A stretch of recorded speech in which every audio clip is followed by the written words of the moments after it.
تقدم التكنولوجيا الرقمية في الواقع العديد من الفوائد، فقيمتها بالنسبة إلى حقوق الإنسان والتنمية لا تقدر بثمن.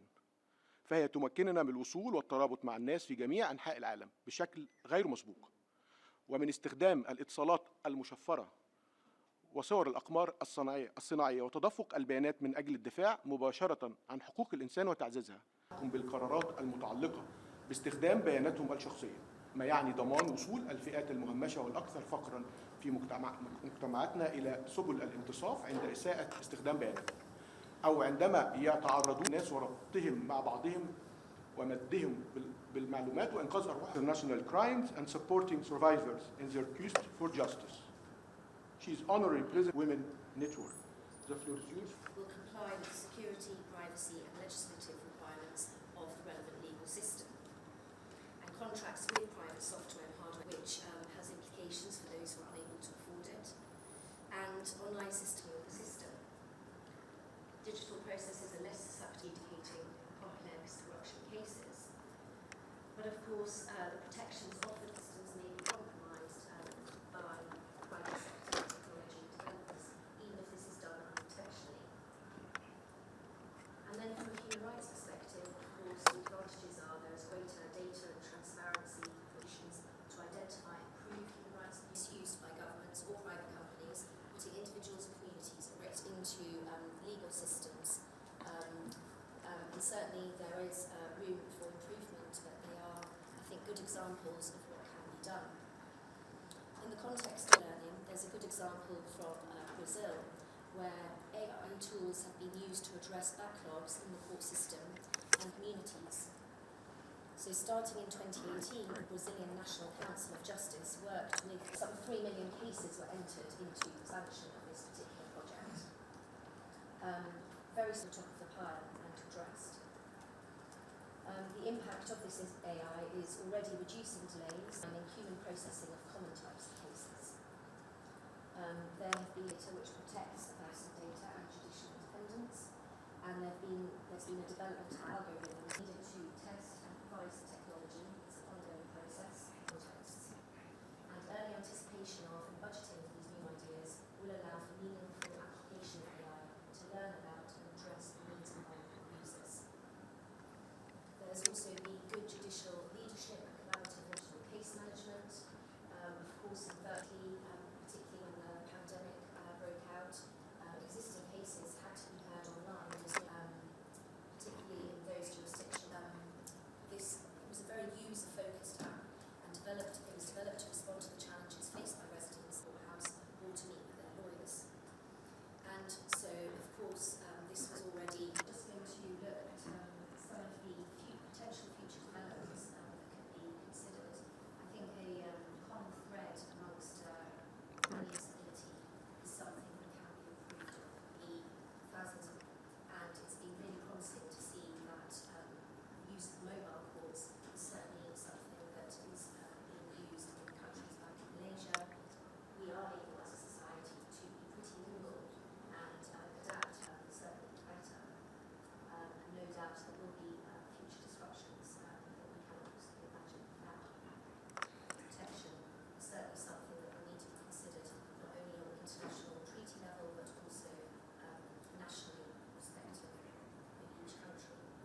And of course, training judges and ensuring that they're able to transition into this new world, but also retaining their existing expertise. I think it's clear that the digital world remains high on the UN agenda, and the challenge of AI was certainly, in the context of governance frameworks, was identified most recently in the Secretary General's address to the General Assembly on the 19th of September, where he said that and I understand that our next speakers need to consider human rights in the digital world in the context of these lethal tools. Our focus on the challenges and opportunities of digital justice also focus on the areas of technological change in the justice sector, with case studies of different and the role of law such as accessibility to justice and individual-focused approach. And now I give the floor to Mr. Osman Noor. Mr. Osman, fellow at the University of London. He also has a master's degree in social anthropology from University of Oxford. The floor is yours for 10 minutes. Thank you.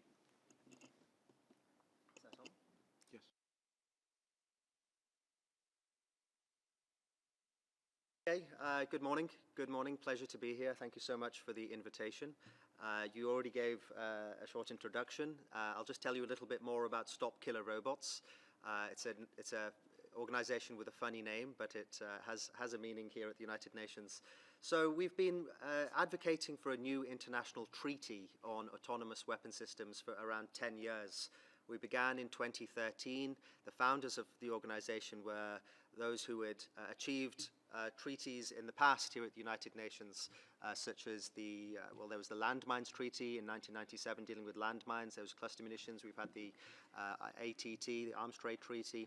So the UN machinery has been able to produce these global frameworks relating to disarmament for a very long time, and those who founded our organization were some of those who had led those processes. Autonomous weapon systems. These are systems that are capable of selecting and engaging a target with force without human intervention. What that means in practice is that you've got a system that after activation has got all of the ability to collect data from the outside world through various sensors. So for example, a visual sensor, an acoustic sensor, takes in that data, processes it internally within the system, and then is able to execute force against that target without any additional human approval.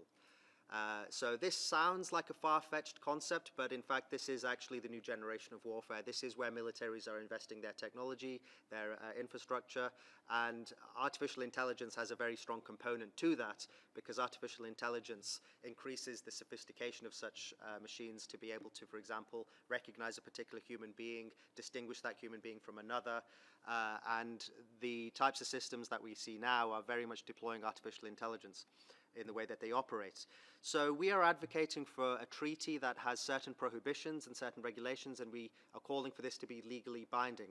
There are now 100 states that are advocating for a legally binding treaty. The United Nations Secretary General in the new Agenda for Peace has called for that, in the International Committee of the Red Cross. But I want to talk a little bit about the specific risks, focusing on digital dehumanization is the phrase that we use, but also the human rights risks. So I'll start with digital dehumanization because I think that's where the link is to the types of other concerns that we'll be hearing about today.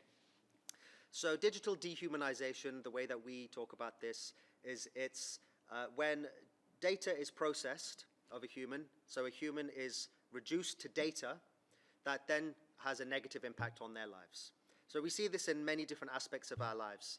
We see it in policing, we see it in education, we see it in hospitals.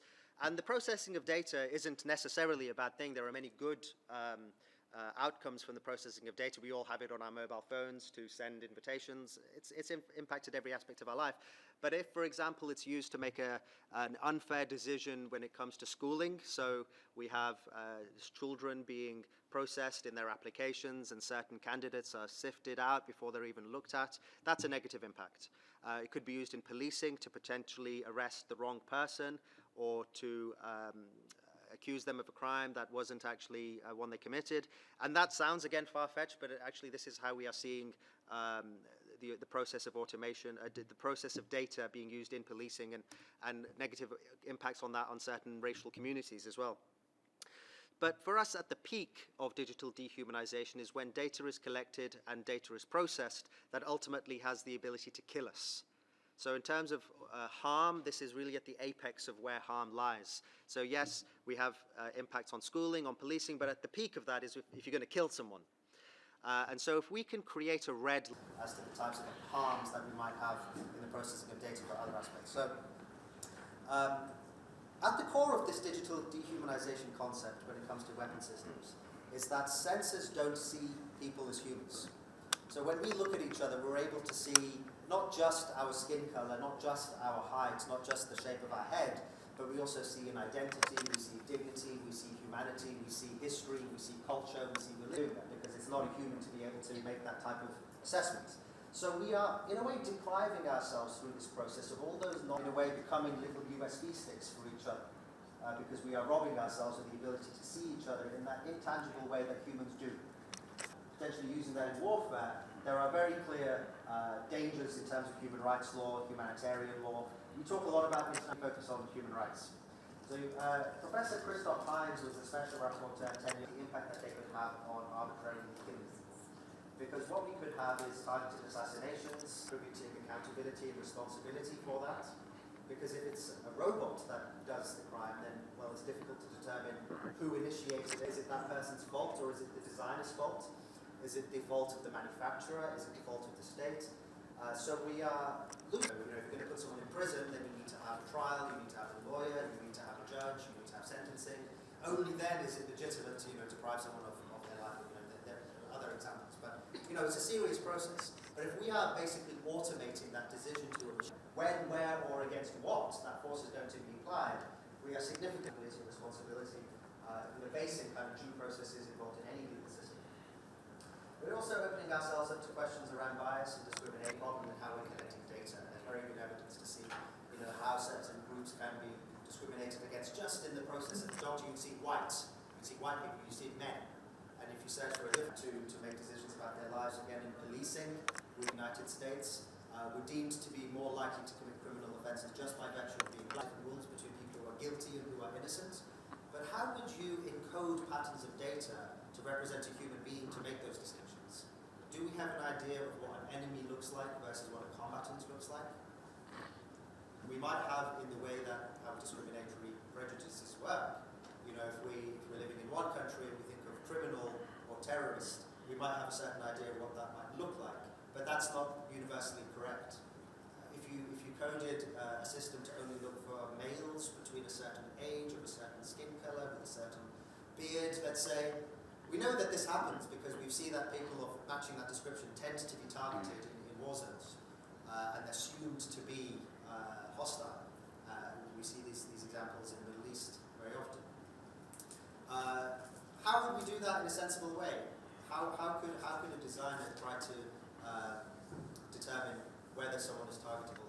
And so الجميع قادر على أن يصل إلى الموضوع الشائك جدا الذي لا زال يتكون بالرغم الذي ابتلع الكل وصعب جدا ويؤيد منظمات الحكوميه نداء السيد محمد الحمادي حول التوجه نحو اصدار اعلان عالمي لحقوق الانسان جديد حول ما يقع داخل العالم الرقمي، واكيد ان قبل القيام بهذا الاطار لكي نعرف كيف يمكن ان نستعد لهذا الامر الجديد. شكرا. مستماني كاتب مصري ومستشار في مركز جسور. النقطة الأولى اللي هو الحق في الحفاظ على السرية الشخصية، ده أمر مهم جدا، لكن عايز أسأله هل المنظومة القضائية مؤهلة علميا وفنيا، عندها المهارات العلمية تستطيع التقاضي أو المحاكم الرقمية وغيرها؟ هل القضاة والمدعين العامين عندهم المعرفة العلمية في ظل التطور المذهل للذكاء الاصطناعي والتحديات الرقمية؟ والنقطة الثانية في موضوع الدولة الشركة، النموذج الأخير بتاع إيلون ماسك إيقاف عمل الأقمار الصناعية لسبيس إكس في منطقة بحر الأسود في أوكرانيا. إذا هناك شركة كان ممكن أن تتسبب في حرب نووية، ولكن إيلون ماسك شخصيا قال أنه منع هذه الحرب النووية. بالتالي هل ممكن الضغط فعليا في مجلس الأمن وغيره لتحجيم هذه الشركات اللي بقت أخطر من الدول في الوقت الراهن، وبالتالي يمكن الاعتماد على الأخلاقية الذاتية للعلماء أو إيقاف هذا التدهور العالمي الكبير، ومن ثم الأمر القانوني يعني أيضا نوع. What you said, unfortunately, but around the question of how to make sure